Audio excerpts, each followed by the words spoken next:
Vous me le disiez tout à l'heure, un pic épidémique est prévu pour vous fin juin, début juillet. On connaît bien sûr la situation dans les hôpitaux français, notamment bien sûr aux urgences. Est-ce que ça vous inquiète pour cet été?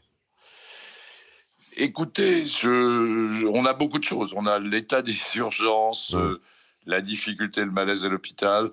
On a par ailleurs cette vague de canicule très importante. Donc c'est la conjonction de plusieurs choses.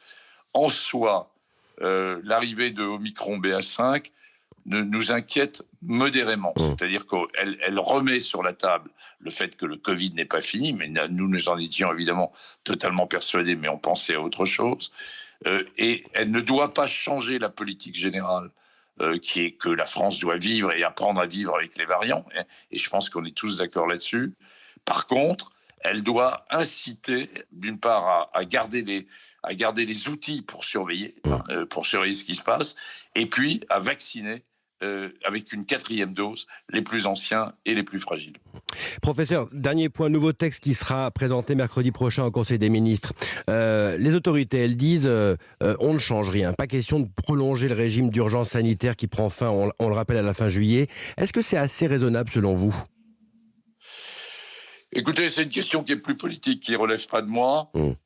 Je pense que, en effet, on est sous l'égide d'une loi de crise sanitaire.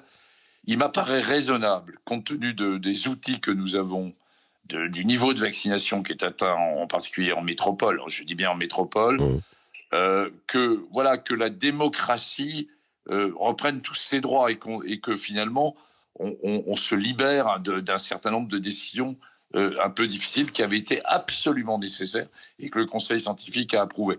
Après, il faut voir exactement les modalités que je ne connais pas de sortie de cette crise sanitaire. Mmh. Il faut garder un certain nombre d'outils, et me semble-t-il, les outils de surveillance, la surveillance des tests, la surveillance par Ouais. la CNAM, etc., sont des éléments importants.